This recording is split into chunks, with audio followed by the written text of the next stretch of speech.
ପାଞ୍ଚଟା ମହାମାରୀ କ'ଣ ସେଥିରେ ହେଇଛି? ବିନାଶ ହେଇଛି ପାଞ୍ଚଟାରେ ମିଲିୟନ୍ସ ଅଫ୍ ମିଲିୟନ୍ସ ଜୀବଜନ୍ତୁ ସ୍ପେସିସ୍ ଯାହା କହୁଛନ୍ତି ସବୁ ନଷ୍ଟ ହୋଇଯାଇଛି। ଯିଏ ଥରେ ନଷ୍ଟ ହୋଇଗଲା ସେ ଆଉ ଥରେ କେବେଳେ ଆସେ ନାହିଁ। ଆମ ଗାଁ ଗହଳି କଥା ଗୋଟେ ଛୋଟିଆ କଥାଟି କହୁଛି। ବିଭିନ୍ନ ସିଜୁ ଗଛ ଥିଲା ଆମ ଗାଁରେ, ଆମ ଗାଁ ବା ବିଭିନ୍ନ ଗାଁରେ ଥିଲା। ମୁଁ ସେ ଗଛକୁ ଆଉ ଦେଖୁନି। ତାହେଲେ ସେ ଗୋଟିଏ ସ୍ପେସିସ୍ ଆମ ଆଖି ଆଗରୁ ଦୂରେଇ ଗଲା।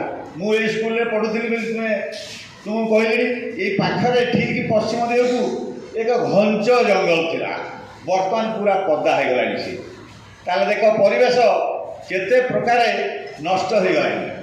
ଏଇ ଯେଉଁ ପରିବେଶ ଥିଲା ତା ଭିତରକୁ ଆମେ ଲଞ୍ଚ ଆୱାରରେ ଯାଉ, ସେଥିରେ କରଞ୍ଜ କୋଳି ଆଉ କିଗୁଡ଼ା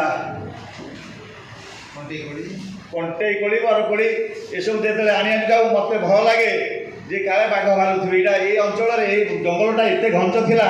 ଏଇଟା ହେଉଛି ଦଣ୍ଡକାରଣ୍ୟର ଯେଉଁ ପଢ଼ିଛ ବା ପୁରାଣରେ ଶୁଣିଛ ଦଣ୍ଡକାରଣ୍ୟ, ତାର ଅଂଶ ଭାଗ ହେଉଛି ଚନ୍ଦକା ଜଙ୍ଗଲ। ଏଥିରେ ଥିଲେ ମହାବଳ ବାଘ। ତାହେଲେ ମହାବଳ ବାଘ ରହିବା ପାଇଁ କେମିତିଆ ଜାଗା ଦରକାର?